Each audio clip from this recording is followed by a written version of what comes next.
Hey, it's Greg. This is the Square Pizza Pod, cooked up by Shermco. Mr. Officer, thanks for joining the Square Pizza Pod. Thank you so much, Greg. Nice to see you. Yeah, you as well. How's everything going today? It's going well. We continue to try to deliver on our mission of making sure that people we serve have the resources to be successful in the workforce. That's what we do. Yeah. We look forward to hearing more about that. Where in the world are you coming from today? Well, I was in DC this morning for breakfast with a colleague of mine. Cool. Yep. I had an event last night with the Jamaican ambassador and the prime minister. Wow. It's pretty cool. How did that go? The Jamaican ambassador and prime minister. I was pretty interested. He was in town to discuss some hemispheric issues around trade and security issues. So they always invite a few friends of the island to attend a dinner. And I was there last night with those two esteemed leaders. Well, that's great. That's really cool.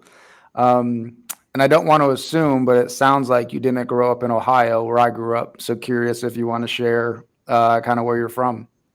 Sure. So I was born in the UK. Oh, cool. In London. And I spent 5 years as a child in Jamaica, living with my grandparents. So I have strong Jamaican ties. Yeah. But I am basically a Londoner who moved to the US after grad school in 1990. And how was both growing up in London and spending time in Jamaica? That sounds pretty incredible.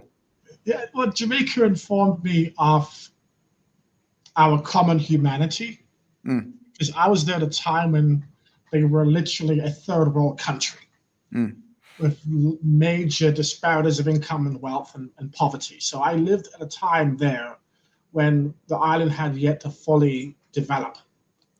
And today, according to the World Bank, Jamaica is a middle income country.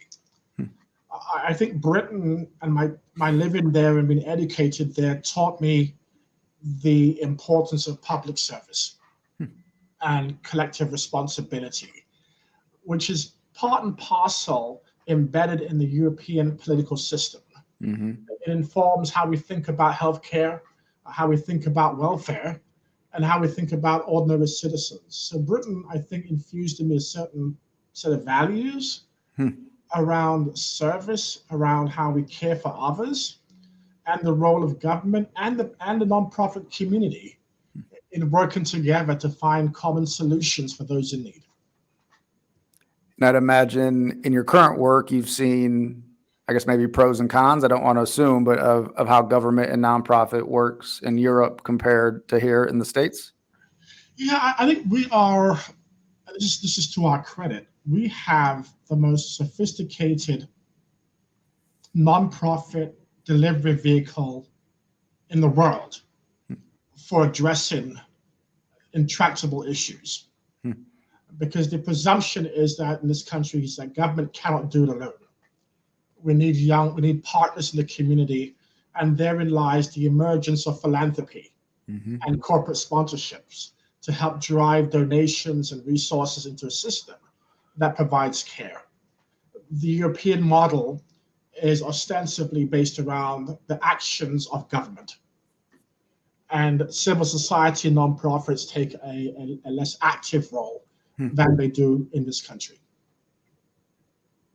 Quite fascinating. Yes.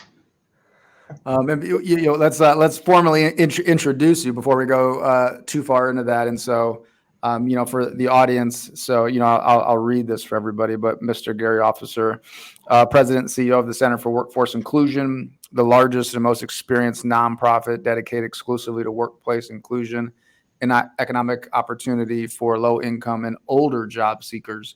And I want to stay on that older job seeker part because most of our guests on the Square Pizza Pod and the education or philanthropy or social impact, often kind of talking about, that K through 8, K through 12, maybe K through 16 kind of students or those transitioning out.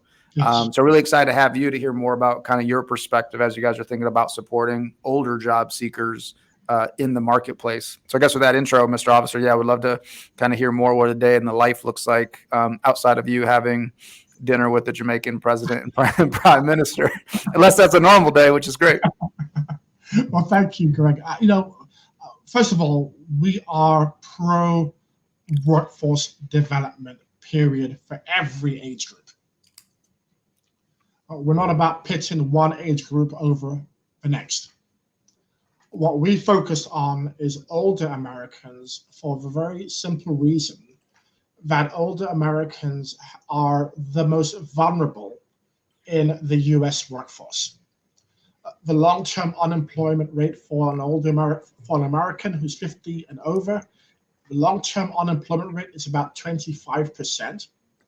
Wow. The labor force participation rate, which is a real indicator for how robust different groups are in the workforce, is about 37%. So you combine the labor force participation rate and the long-term unemployment rate, you have a pretty dire picture of the experiences of older workers in the US workforce.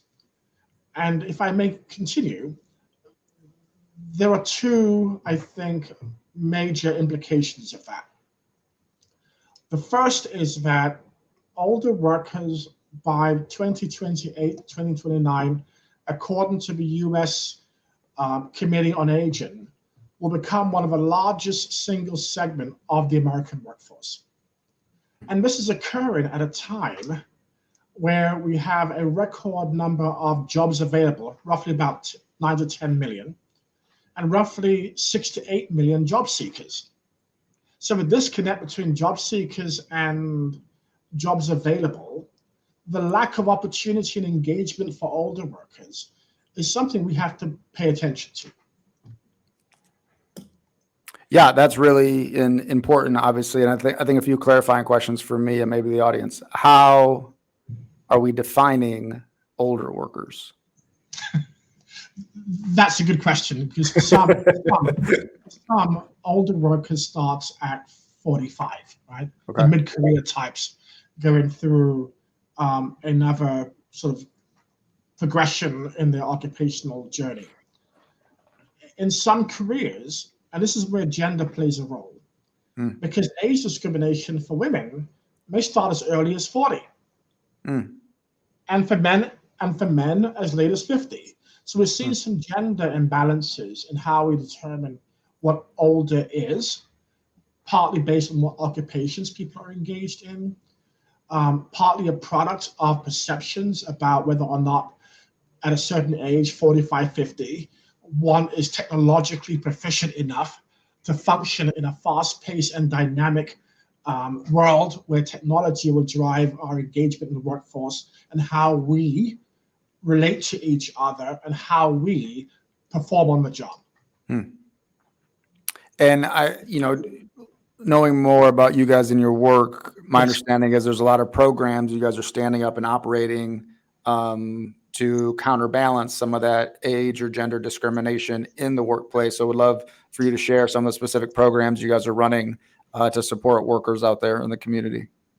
Sure. So in this country, the workforce development spending comes through what's called a Workforce Investment Opportunities Act, WIOA. Roughly $3 billion a year is appropriated through Congress to fund a nationwide network of organizations who provide training and job placement assistance to unemployed Americans. Those programs are not age friendly.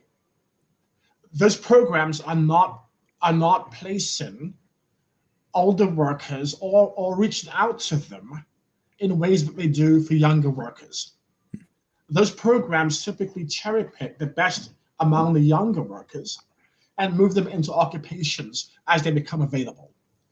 The one program in the federal space that is exclusively geared towards older Americans is the Senior Community Service Employment Program, sometimes referred to as CSEP. Okay. Take the senior out, not a program that is exclusively for senior citizens. So if you are older and low income, and you are 55 years old and out of work, and you have the desire and the enthusiasm to retrain and to re-enter the workforce, the CSEP program, as it's referred to, provides that opportunity. But the program only helps half of 1% of the total number of older Americans who are looking to get back into the workforce. Wow. And so we speak for them. Yeah, that's incredible. And then, I know you're based in DC now. There's programs that are operating nationally that you guys are supporting. Is that correct? Correct. Yeah. Can you speak to some of those, or maybe how somebody in Charlotte or in North Carolina could get involved or should be looking for? So we fund a national network of local agencies. So we are a national intermediary that has thought leadership somewhere else in our space that we do through our CWI Labs. We also provide programming through corporate dollars on the innovation side, the labs, that supplements, enhances, or tries to fund different networks around the country that are invested in workforce outcomes. But the Center for Workforce Inclusion manages about $65 million a year in federal funding. We allocate those funds throughout the country to a network of local nonprofit partners who provide direct services. What we also do, and this is important for this call, Greg, is one of our signature programs right now is our digital certification program, DCP. We believe that if we are to successfully move older Americans into the workforce, they have to be digitally literate. They have to be able to communicate through these platforms. They have to be able to use the various Microsoft and Google platforms and file in a cloud platform documents that would fill a room 10 years ago. So we're now trying to move older workers into the workforce with the skills that they will need to succeed and thrive. And that's what we do. And the DCP is fundamental to that approach. Yeah. That's really cool. And maybe a tough question, maybe not, but with 65 million and thinking a lot about like data and outcomes, how does your organization measure success being an intermediary and funding all those different groups across the country? We do it through two ways. Okay. One is we measure the success rate of older Americans as they move from training to employment. And our numbers around that is about 15% a year. And it's 15% because older workers have gone through a tremendous set of challenges informed by multiple rejections, in some cases health issues, that has made it difficult for them to move seamlessly through training to employment. So an enormous amount of work has to be done to rebuild their self-esteem, to rebuild their sense of purpose, to rebuild their sense of value. Then you provide the training. And once trained, you provide assistance in moving these job seekers into employment. So that's one. Yep. The other, which is really important, is the Senior Community Service Employment Program also has what's called an important community service component to that, where we place them for on-the-job training in nonprofits. And why is nonprofits important, Greg? Yeah. Nonprofits by themselves in this country would be the 5th largest economy in the world. Is that right? Yeah. Say that again.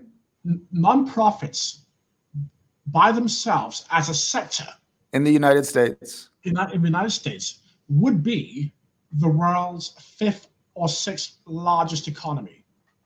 Wow, that's a hell of a stat. Based on the funding that's flowing through, based on the amount of employees that come through, based on even some of the, and this is to a lesser extent, some of the in-kind support, but this is a robust and vibrant sector, too often ignored, and they're highly sophisticated, and in some cases, highly funded. Hmm. So the community service component of the CSEP program is important for individuals as they begin to move seamlessly back through a supportive environment, working in a mission-based structure that helps them get through training and into the workforce. Hmm. And I know you do this day to day for your job, but if I put you on the spot and ask you to give the pitch to employers out there about why they should be considering more 50 and up team members or employees, what's your pitch to employers to hire people in the aging workforce demographic? I would say this to any employer: look at yourselves. Many corporations, public, have board members who are in their 80s. Yeah, great point. Average age of a member of Congress is probably Senate, probably pushing 80 years old. Yeah, elected officials too, right? Yeah, good point. Yes. Yeah. The average CEO is probably 57, 58 years old, and they retire at 65. Mm-hmm. All right. So look at yourselves, look at ourselves when we make determinations about people's value. Recognize the merits of what an older person brings to the workforce by way of loyalty. Once hired, they stay on the job. Younger people will leave in 18 months. Recognize the misconception about cost. It's assumed that older workers are more expensive. It's not true. Data tells us that a young employee in his or her 30s with 2 children will cost more to the company than an older worker. Recognize they have skills and they bring judgment about how we relate to each other, the soft skills, their ability to work in teams. And recognize too that an older worker who's in the job, employed, is just as proficient technologically as a younger worker. It's when an older worker leaves the workforce, they fall behind with technology. But once you're in, you keep in pace. I'm an older worker. We're using platforms I never heard of 5 years ago, 3 years ago. So there's value in all ages that we should not ignore. The essential value that older workers bring to the workplace. Yeah. That's really well put. And reflecting back to my grad school experience, we talked and kind of studied a lot of like high performing teams, right, in for-profit and nonprofit settings, and talked a lot about a common element in high performing teams was diversity in all ways, in gender, in race, in geographic kind of expansion or where they grew up, but also age, right? And so if you can have a team inside an organization that's comprised of 20 and 30-year-olds, but also maybe 40, 50, 60-year-olds working together to solve a common organizational issue could be quite beneficial in a way than just maybe a bunch of millennials, a bunch of Gen Zers, a bunch of others, right? And so I think that idea of bringing them together and the value they can add inside an organization seems really critical. And Greg, if I could be indulged for a moment again, you mentioned something that's really important. You mentioned diversity. And I think in the post-George Floyd response, which came through a period of introspection and reflection, many companies went through an intentional period where they were seeking to embrace all notions of equity and inclusion within their workforce. Oftentimes, it captured the needs around race and age, race and gender, but did not recognize the virtues of age. And in most corporate DEI statements and policies, age is never mentioned. That's a good point. And I read somewhere about 14%, if even that, of DEI statements and documents references age as a core value that a company will try to incorporate in their hiring practices. We're going to fix that. Yeah. Yeah, it's a really good point. And I think to transition a bit, you talk in connection to our older workers, you talked about technology advancing pretty quick. I think for all of us, regardless of your age, Yes. things that were relevant 3 years ago aren't relevant now. And Yes. we have a wide variety of tools, but also AI continues to kind of grow in a number of ways across all fields and sectors. So curious how your organization, others are preparing the groups you fund and the older workers that they support in combination with AI taking over. Well, that's a great point. So let me offer up to the macro issue right now. So Goldman Sachs recently announced that roughly 300 million jobs will disappear by 2030 worldwide because of AI. McKinsey has predicted that by 2030 in the US, roughly 90 million jobs will disappear because of AI, and roughly 80 million jobs, new jobs, will be created. Negative delta 10 million. Why do I say that? AI is new. The marketplace is making its necessary adjustments. The future as we see it has yet to become a day-to-day reality.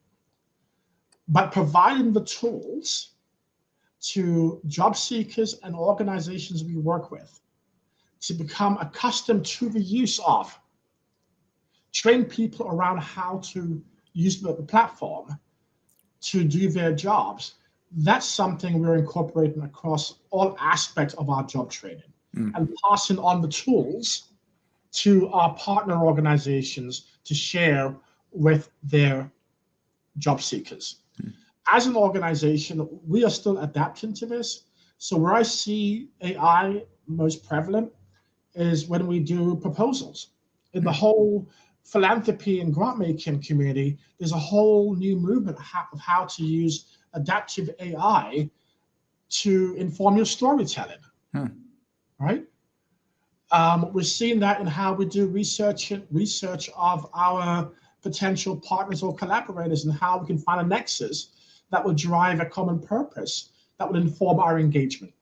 So it's fine-tuning our strategy around outreach, around who we partner with, and it's strengthening our message in how we tell the story in funding proposals that we are often looking at as opportunities to drive income. So that's sort of where we are after 6 months of discovering this fifth industrial revolution, or sixth, that's unfolded in the last few months.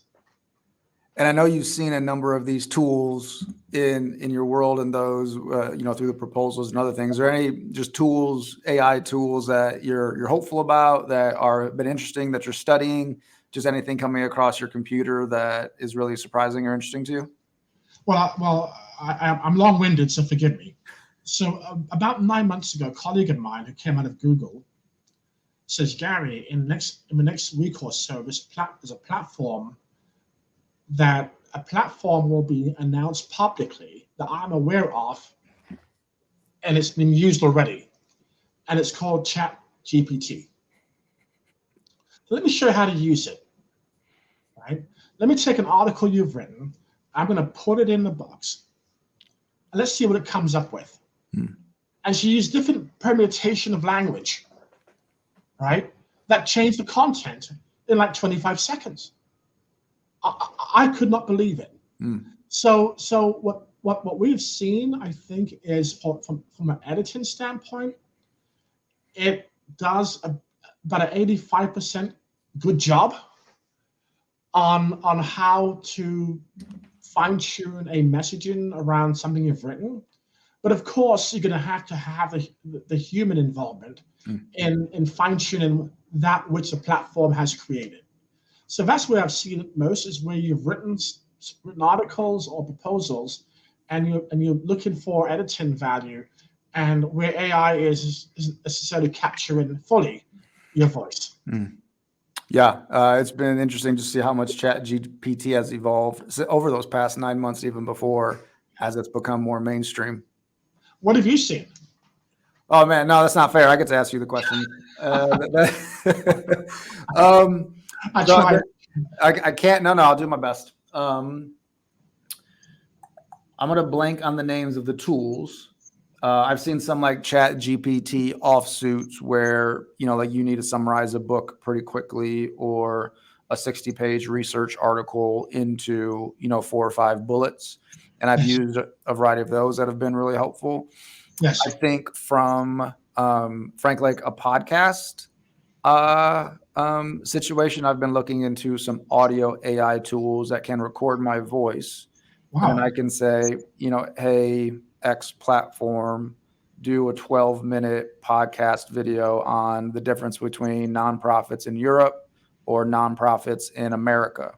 And AI will combine my voice with the data from the internet and publish said kind Yes. of podcast reflection. Yes. Wow.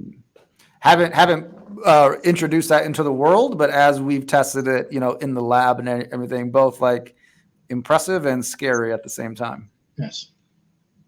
Wow.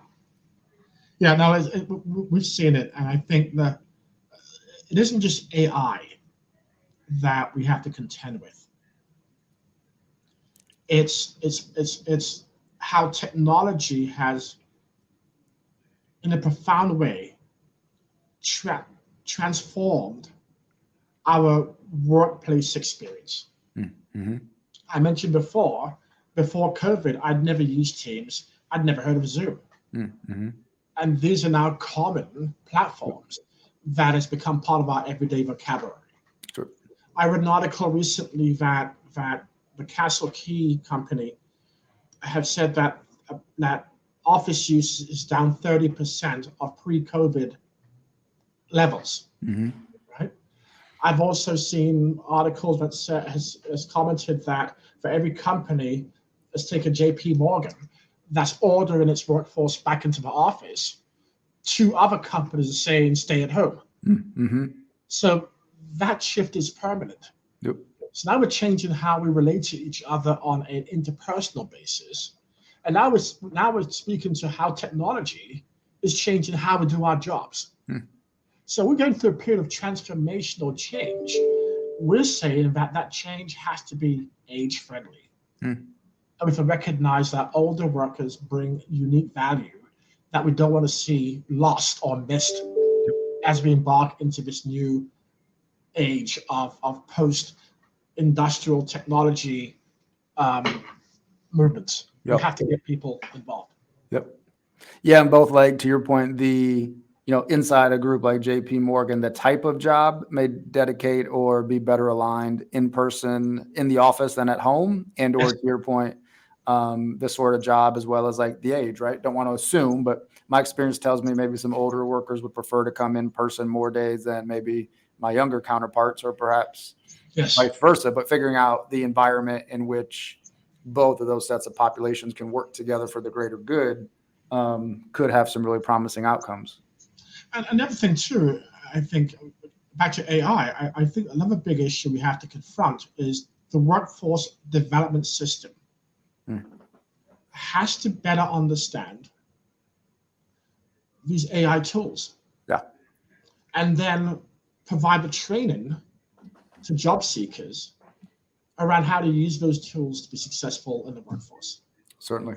So we cannot, as a workforce reskilling or upskilling community, become complacent. We have to stay current and share those tools and teach those tools to those who will need those tools to be successful. And I would agree with that. And also a whole separate podcast episode, but AI tools inside schools, even before people get into the workforce development age range, and so the whole continuum, the whole pipeline, if you will, how AI is being taught and leveraged across the entire platform, I think is certainly an opportunity. Yes. Okay, we're gonna get you out of here on a few rapid fire questions. I know you probably have a lunch with another ambassador and you don't want to talk to me for very much longer. But curious, what musical artists or what sort of music do you listen to in your downtime, Mr. Officer? Yeah, I've been delving into jazz lately. I saw Okay. this remarkable singer from New York, Janice Marchette, jazz vocalist who played at DC's iconic Blues Alley recently. Hmm. There's a Jamaican pianist, Monty Alexander, who who has this style where he fuses jazz with reggae. Hmm. It's a beautiful sound. So I've been in this sort of jazzy vibe field lately, and I've been doing lots of visits to the Blues Alley in DC to Okay. catch a performance or two. It's great. We're gonna have to check those out. What can our listening audience do to support you in the work of CWI Labs? I think this space, if you're an employer, we need employers who recognize the value and the skills that older workers bring into the workforce. Hmm. If you are in philanthropy, it's absolutely essential for the US philanthropy movement to invest in aging programs and invest in workforce development. Less than 1% of this multi-billion-dollar philanthropy community goes into workforce development training programs. Less than 2% of philanthropy dollars goes into aging programs. So who picks up the slack? Government. That doesn't happen in other systems. It doesn't happen in the education space, the housing space, but it happens in the workforce space. We need philanthropy. If you're out there from the philanthropy community, take a look at the needs of this country and what's going to drive our long-term economic competitiveness, and recognize the importance of workforce development for those who need to work, for companies who are looking for talent, and for a nation that wants to remain competitive. And last question, really curious about your answer given your childhood and your travels. But what does Square Pizza remind you of? Square Pizza reminds me of the power of the unpredictable. Oh man, that's Right? great. That is really and, good. and adapting to the unpredictable and making sense of the unpredictable and making that dough and throwing on that tomato sauce and putting that cheese on top, and to do that, to make it as delicious in its new form as it was before. Man, we might have a new tagline for the podcast. That was great. That was very well done. Well, thank you. Oh man, that was great. Made my day. Well, Mr. Officer, thanks for all the work. Thanks for who you are and what you're doing. And best of luck to you and yours in the holiday season and all the great work that your team is doing. We appreciate you. Greg, thank you. And thank you for giving people like myself, my colleagues, a voice where our issues can be heard and where the public can be made aware of our mission, our purpose, and the population that we're trying to serve. So I thank you very much for the opportunity. I appreciate that. It's our pleasure. Thanks so much, Gary. Thank you. Bye-bye. Take good care. Thanks so much for checking out the Square Pizza Pod, making a few selfish requests. If you enjoyed the episode, please leave us a review on Apple Podcasts. It helps spread the word about the podcast, and share this with a friend. We appreciate it. Thanks.